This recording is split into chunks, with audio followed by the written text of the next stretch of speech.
Hi, welcome back to A Heart for Home Education. My name is America, mother to three, homeschooling in a Charlotte Mason and classical way. Today we're going to be talking about some of our family subject picks for next year.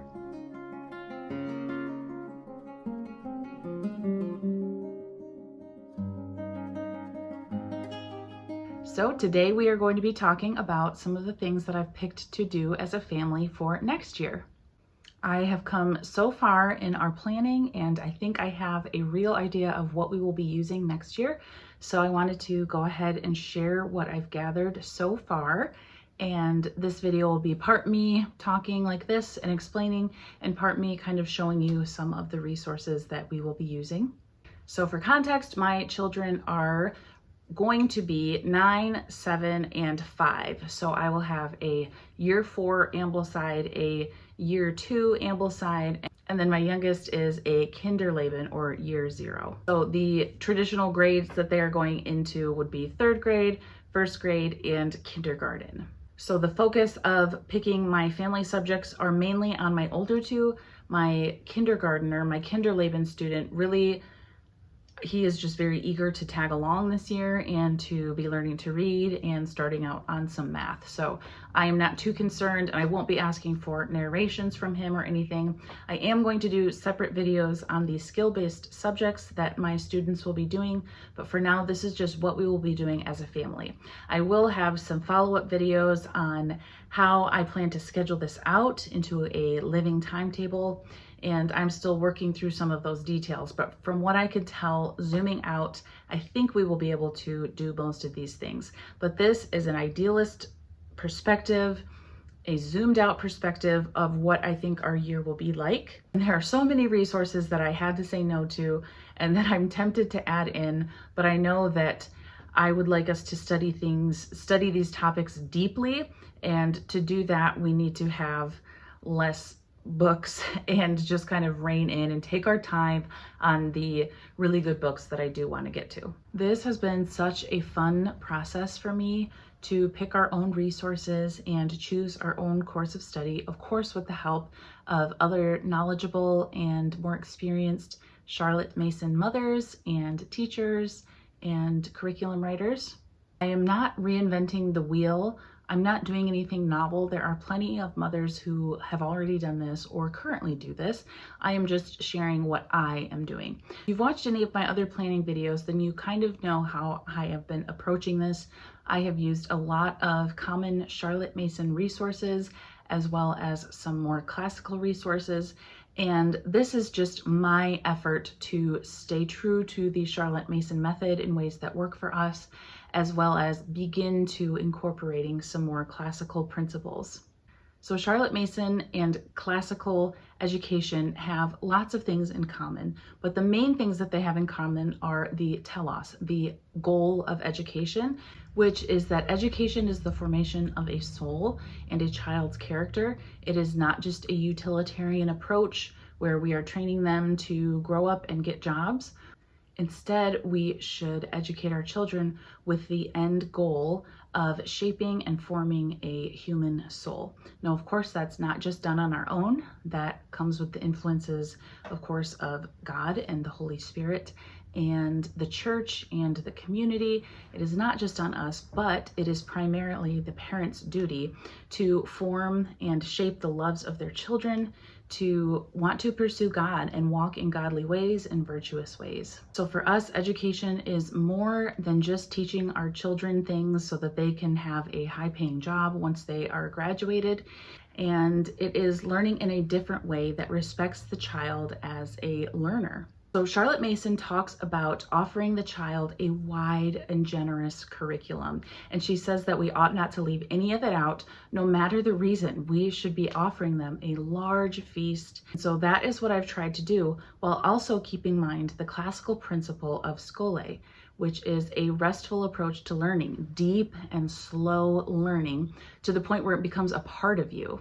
And Charlotte Mason's principles really aid in that mentality of having a slow and restful education, and that we are diving deep into the books that we are reading, and we are taking our time and we are narrating them, and through our narrations it is becoming a part of our students, and we are notebooking, and through that it is becoming a part of our students' lives, and the ideas are becoming real to them. So when I share all of these resources that we are going to be using, I want you to remember a couple of things, because I know I have been the mother watching YouTube videos about what other mothers are doing with their children and feeling inadequate and feeling like maybe we're not doing enough, that we are not going to be doing this all of the time, every day. There are certain books that we won't get to. There are certain books that we will have to change out and swap out because we don't like them. But my goal is to spread a wide and generous feast and to not give up easily in that feast and presenting that feast to my children. So with all that said, let's start talking about what I've picked for next year.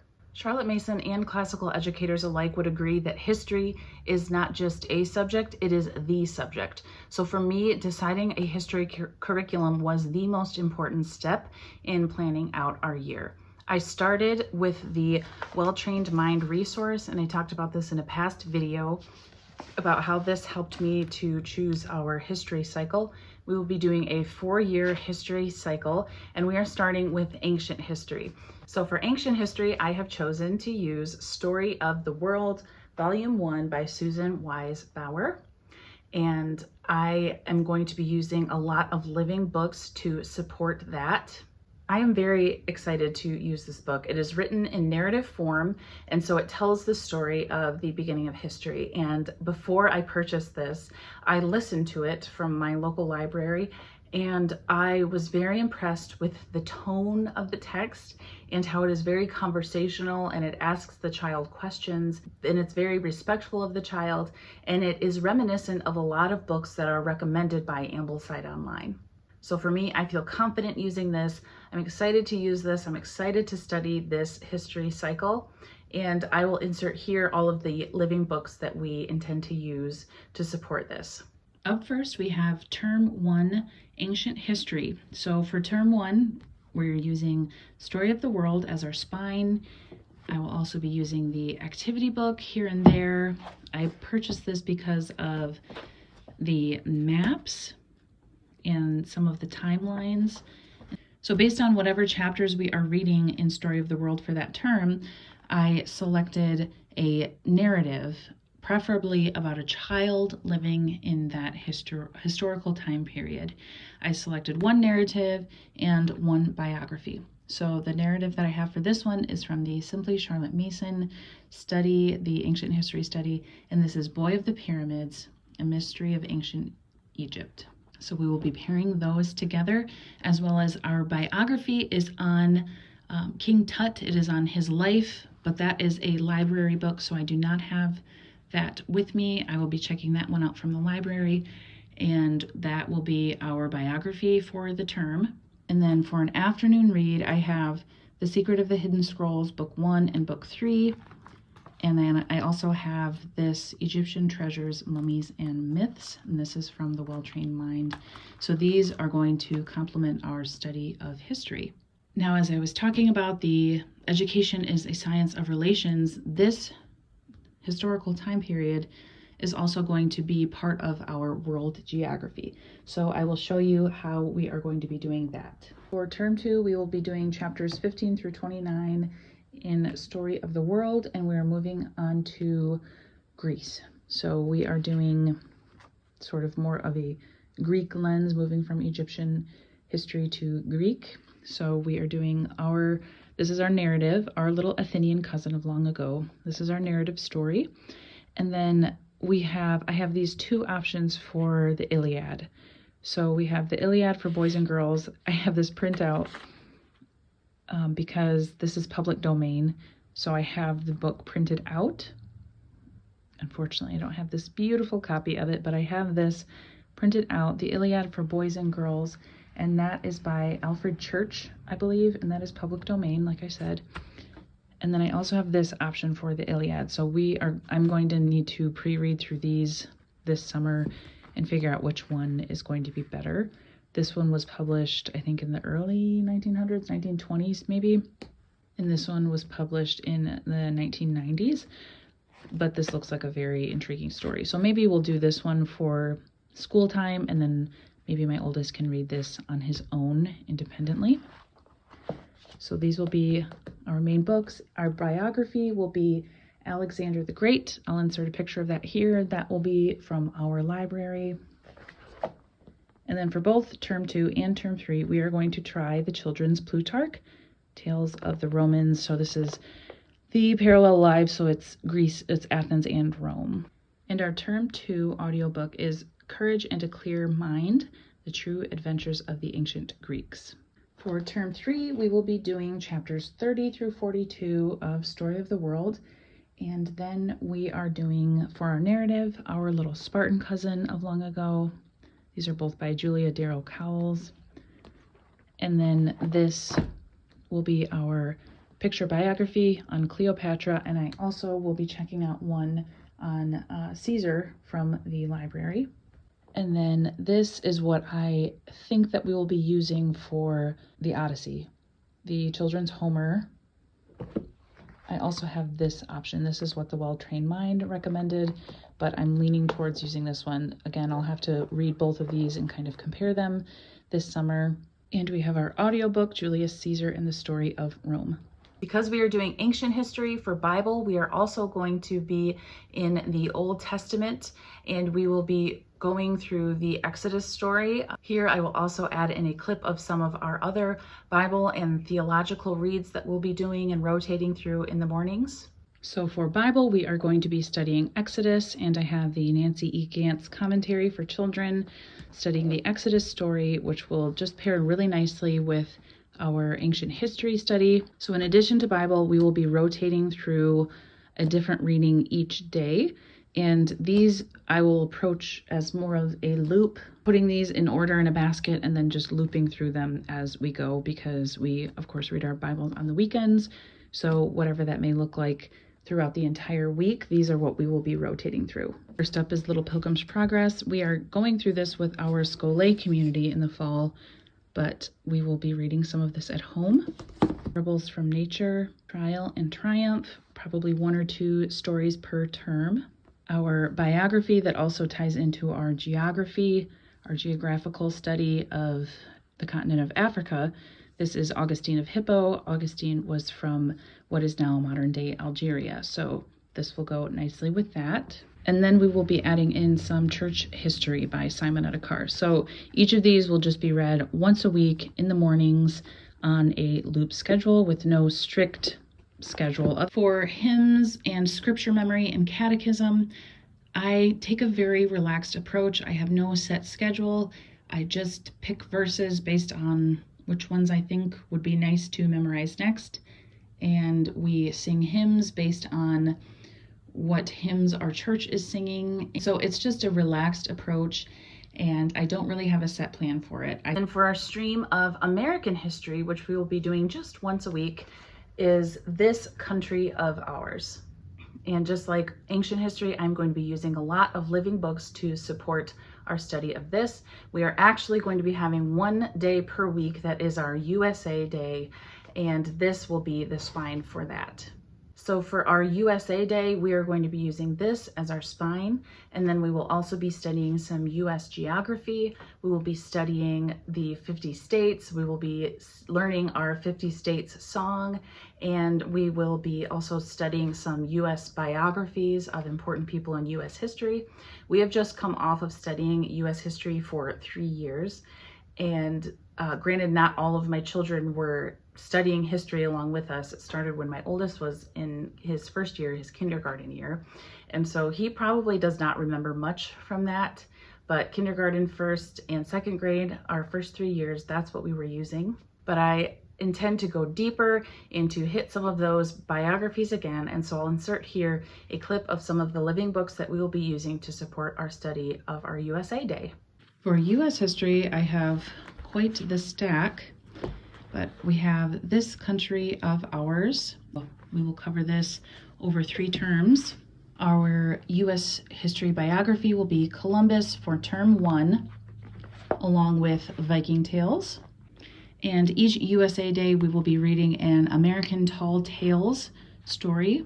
We will be working through, hopefully memorizing or at least exposing ourselves to the 50 United States. So this is what I'm going to be using as kind of our spine for that area of study, with some high quality documentaries about each state, because I think it helps to give children a realistic picture of what each state looks like. And our country is so vast that just telling them about mountains rather than seeing a high quality documentary about, Colorado and the Rocky Mountain Range and the Appalachians and how they look different and things like that. I think that is where technology is really strong and can help our children have a very good perspective on what other places look like. So we will be utilizing that. I also picked up these United States coloring books. I'm not sure if we will use these or not. They were very affordable, so I just picked them up because I would, of course, like my children to notebook, but they might be a little bit overwhelmed by trying to sketch the shape of a state, plus the birds and things like that. So I also picked up this option, these states and capitals. This one is a little bit more minimal and has rooms for notes. So we will also be doing some map work with all of these. And like I said, that memory work of learning the 50 state songs and regions.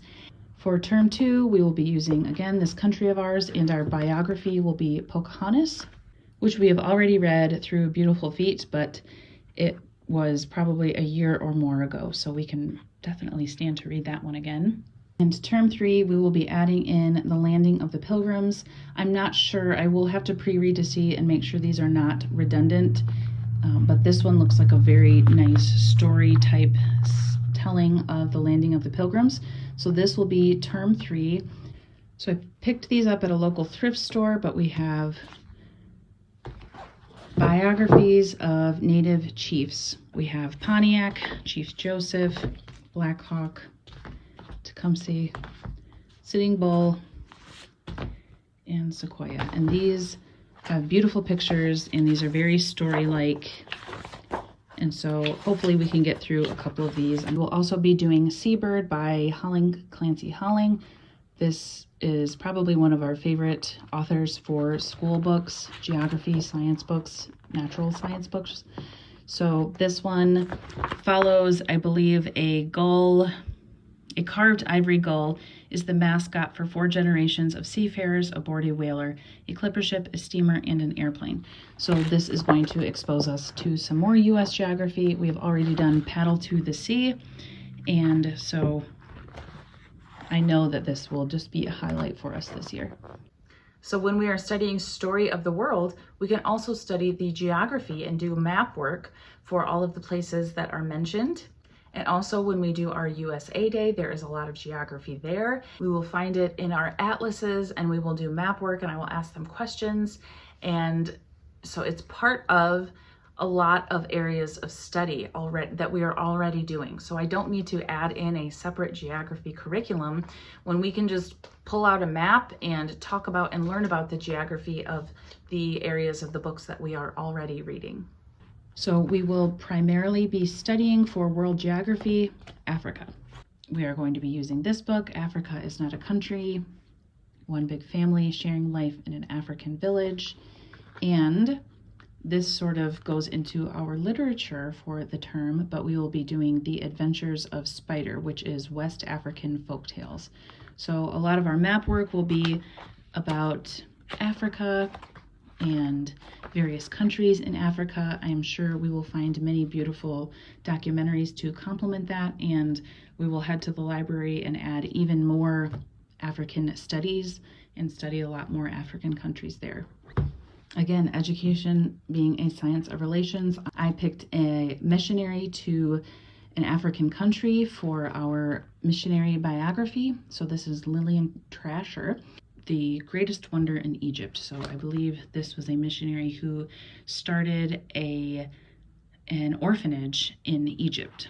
So this will go along nicely with our world geography.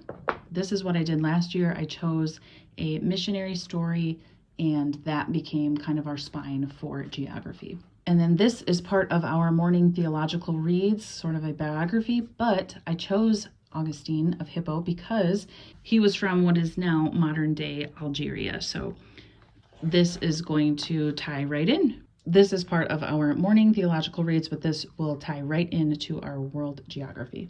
Shakespeare, it is our first year to do Shakespeare. So first, in term 1, we will be reading this biography, The Bard of Avon, which is the story of William Shakespeare. This is a thicker picture book biography.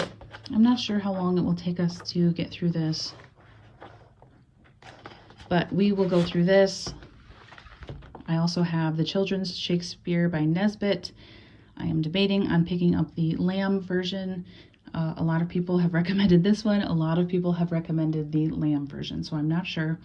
And I am going to be reading myself this summer How to Teach Your Children Shakespeare so that I can have a grasp on what might be best. Maybe we will watch a play first, I'm not sure, but I plan on covering probably 3 of these or more, depending on how my children respond. So let me know if you have recommendations on where to start with Shakespeare or which plays to start with. Part of our literature is going through Greek myths, which of course ties in with history, with our study of the Greeks, and we have already started these stories. Of course, for literature, wouldn't be complete without some Aesop, some Grimm's, some Andersen. We will be doing probably a fairy tale a week, Aesop's once a day, hopefully. For literature, this is where things get a little unsure for me. I have not solidified my term novels, but that's okay. We still have a lot of time. A lot of it depends on what we are able to get to this summer and which ones I think are more important that we need to wait to be sure to be notebooking and narrating properly. So I will just start with Robin Hood. This is Ambleside Year 3, I believe. However, I guess I wonder if it fits in with our history well enough. So if you think we should wait to read this till we are further in history so that this fits more with our historical time period, or if you think it's not that big of a deal, let me know. I want to read this because it seems like the right time, but it doesn't seem like the right time period that we are studying. So I would love your input on this. We also have The Little Duke, King of the Golden River. I do think we will be able to get to this one this summer. The Railway Children, I think we'll be able to get to these 2 this summer, I'm pretty sure. Understood Betsy and The Wind in the Willows. As I'm looking at these, what I'm leaning towards is The Wind in the Willows for term 1. These 2 are so short, these could probably share a term. And then Robin Hood could have its own term. So let me know your thoughts on these. Which one, what would be your ranking of, so I guess it's just input on time period for these 4 books.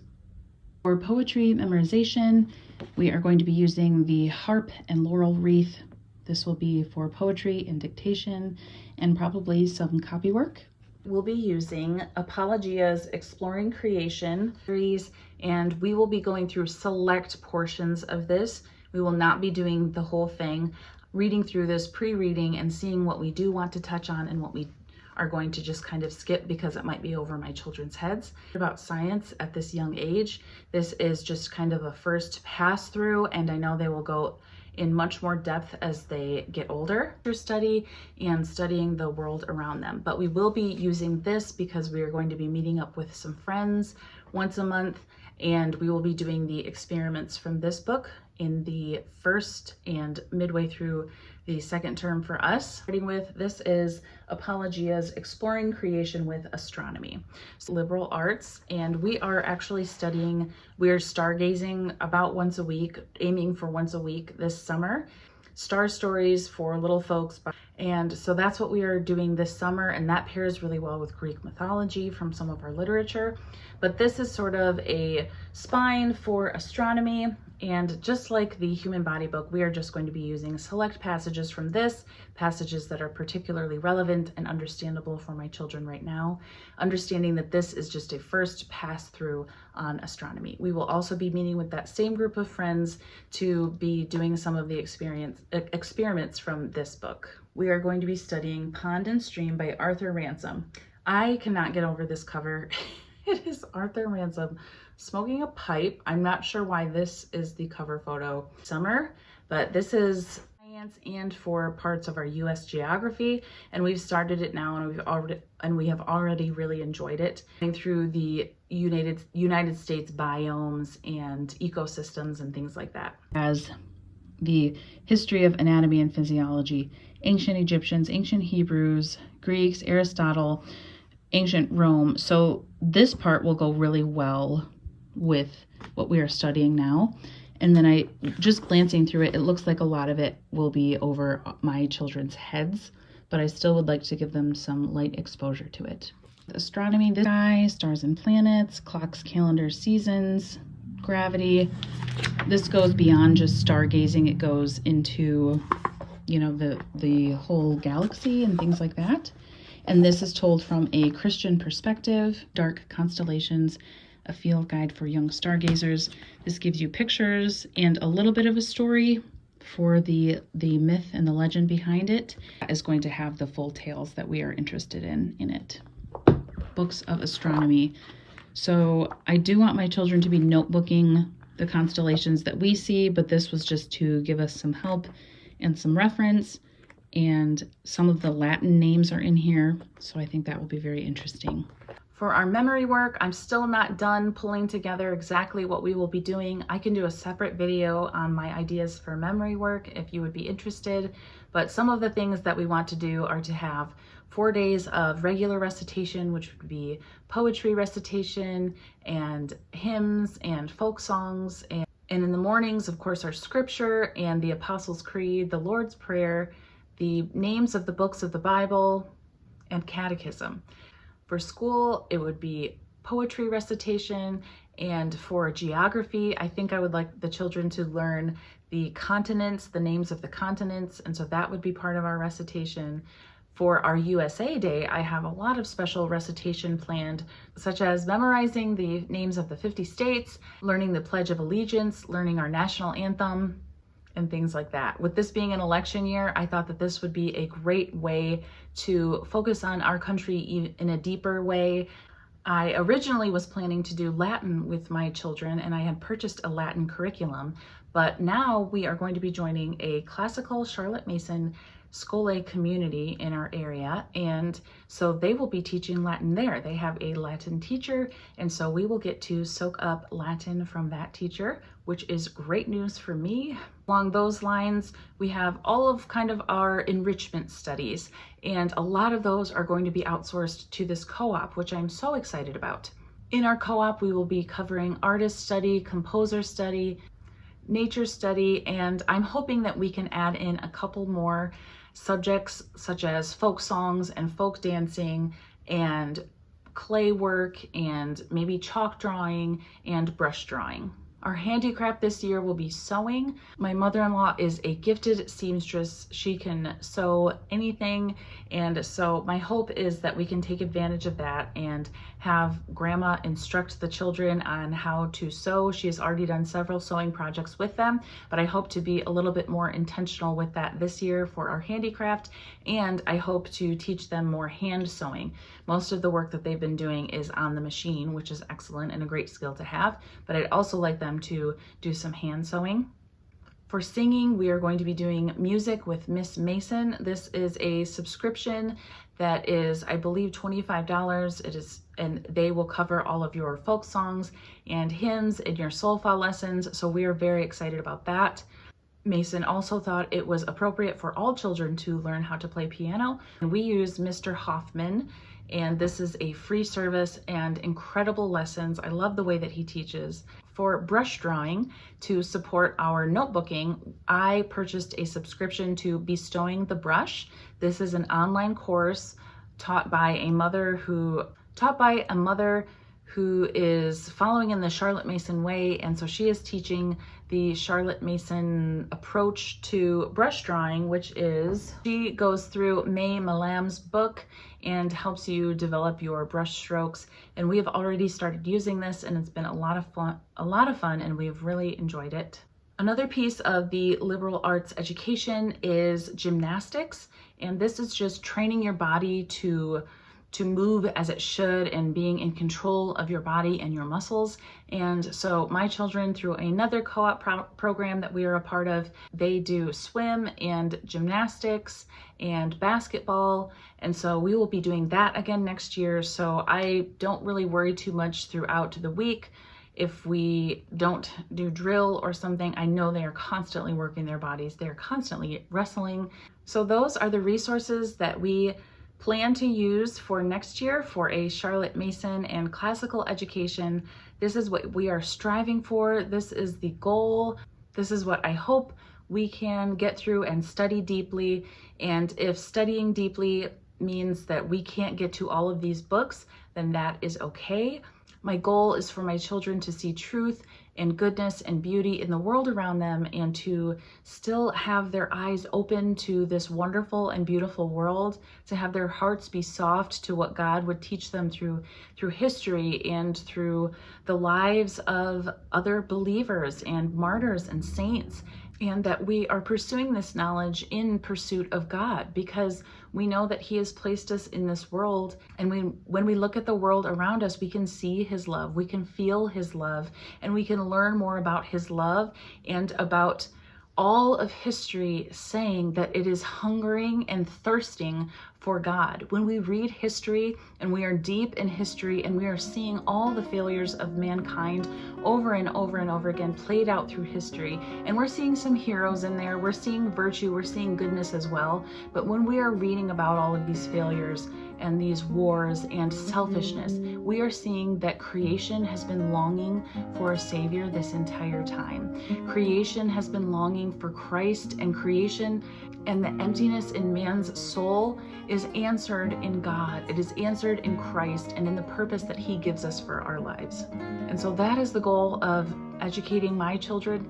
That is what I'm striving for, and I hope you see that in some of the resource picks that I have chosen. If you have used any of these, let me know. And I know that I said I was unsure about some of our literature picks for next year, so if you have any comment about those, then please let me know below. Let me know some of the resources that you're using. I hope to see you in the next one. Thanks so much for watching.